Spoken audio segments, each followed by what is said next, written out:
They said it wasn't even a tank, yet it's taken out more enemy armour than some actual tanks. How can a vehicle designed in the 1980s still be relevant in the 21st century battlefields? Have you ever felt like your country's best gear never gets the credit it deserves? You're not alone. In this video, we're diving into one of Britain's most misunderstood military machines, the Warrior Infantry Fighting Vehicle. It's not the Challenger, and it's not a tank, but it just might be the unsung hero of the British Army. Today, we'll uncover shocking battlefield stories, secrets behind its design, and why it nearly got scrapped, all while holding the line in wars from the Gulf to Afghanistan. Welcome back to the war.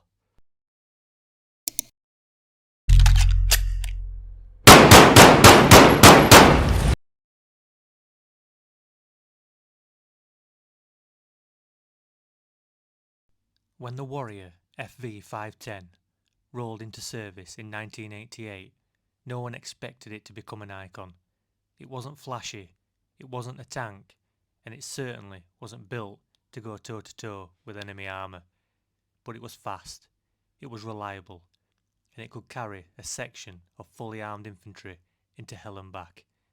Armed with a 30mm Radar cannon and a 7.62mm coaxial machine gun, the Warrior was designed as an IFV, an infantry fighting vehicle. Its job? Move troops up the battlefield, provide fire support, and survive contact. But here's the twist. During the Gulf War in 1991, Warriors ended up knocking out enemy tanks. That's right, light armour taking on heavy armour and winning. How did that happen? Keep watching, we'll reveal the moment a Warrior crew pulled off the unthinkable with only a 30mm cannon. Before we go any further, do you think IFVs like the Warrior deserve more attention than tanks?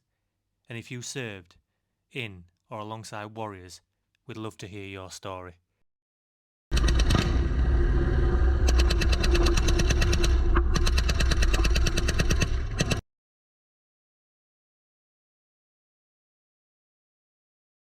It wasn't just about the machine, it was about who was inside it.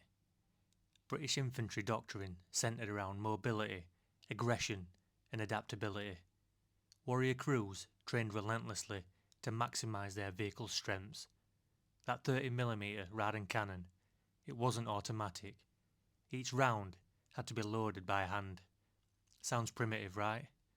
But that meant better accuracy, fewer jams and deadlier aim. And in one infamous engagement, that accuracy made the difference between life and death. We'll break that story down in just a moment. But another underrated feature, the Chobham-inspired armour plating.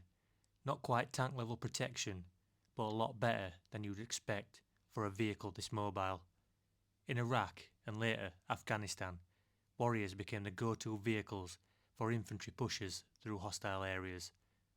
The Warrior came in numerous variants: the 510 Infantry Section Vehicle, the 511 Infantry Command Vehicle, the 512 and 513 were Remy variants with cranes, and the 514 and 515 were artillery variants.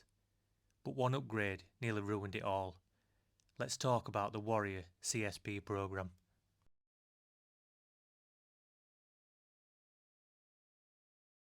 In the 2010s, the UK announced a massive modernisation plan, the Warrior Capability Sustainment Programme, WCSP for short. New turret, upgraded sensors, more firepower. Sounds great, right? Wrong. The new turret with a 40mm cannon was plagued with development issues. Costs ballooned, deadlines slipped, the weight increased, and worst of all, the project was cancelled in 2021 after over 400 million was spent. The Warrior had survived the Gulf War, Bosnia, Iraq and Afghanistan, but nearly died at the hands of bureaucracy. Remember that shocking moment we teased earlier? It happened in Iraq, when a Warrior patrol was ambushed by insurgents using RPGs and an old T-55. Instead of retreating, the crew used their Radar cannon to strike the T-55's turret ring, a weak spot. One accurate shot disabled the enemy tank. With a 30mm, that's what training and guts can do. Hi soldiers, if you enjoy our content, then please consider supporting us by joining our membership program or checking out our latest merch. Now back to the action.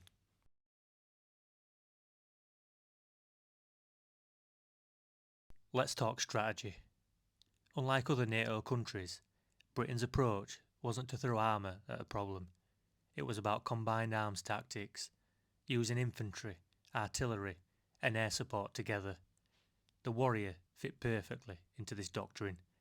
Fast enough to reposition, armed enough to defend, and crucially, able to communicate and coordinate with command units on the move.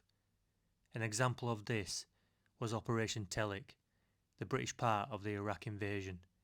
Warriors formed the backbone of mechanised infantry pushes into Basra. Tanks may have led the assault, but it was Warriors that held the line, supporting the flanks and providing the mobility needed to lock down sectors. But there was one time when the Warrior pushed too far, and the results were catastrophic. We'll cover that shocking incident next. Do you think the future of warfare will still need armoured IFVs? Or will drones and air power make them obsolete? Comment below. Let's get your take.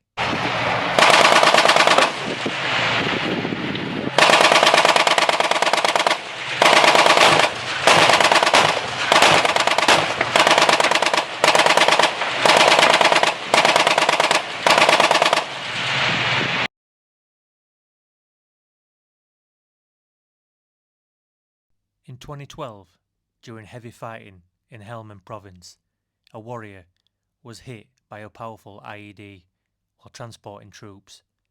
Its armour, designed for conventional battlefields, struggled against the asymmetrical threats of insurgent warfare. Several crew members were injured and killed. It was a turning point. The UK began deploying heavier MRAP-style vehicles like the Mastiff in certain roles. But here's the thing, the Warrior wasn't outclassed. It was being asked to do a job it wasn't designed for. It wasn't a patrol truck, it was a battlefield infantry platform. Yet it kept operating and kept saving lives through sheer durability and the bravery of its crews.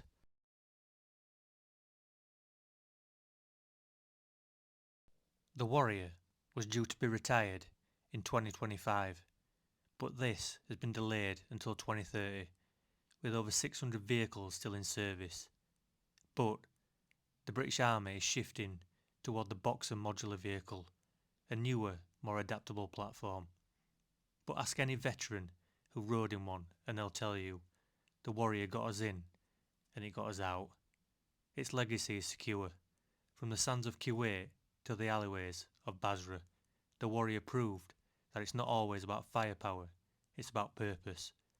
And that's why the Warrior isn't just a machine, it's a symbol of how strategy, training and willpower can turn underdogs into legends. Remember our opening statement? Yes, it wasn't a tank, but it still destroyed tanks, because the crew behind the machine made it more than what it was designed to be.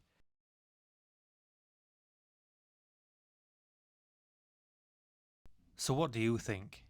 Was the Warrior one of the most underrated combat vehicles of its era? If this video gave you a new perspective, let us know in the comments. As for me personally, I love the Warrior, having spent most of my service with it. It was great to drive and good to maintain.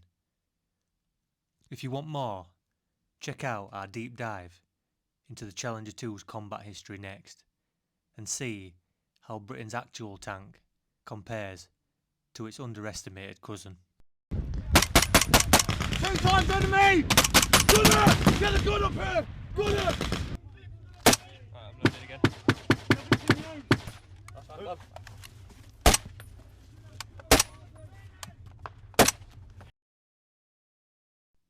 Hi soldiers, thanks for watching. Don't forget to like, subscribe, and leave your thoughts in the comments. And consider joining our membership program. That's an order.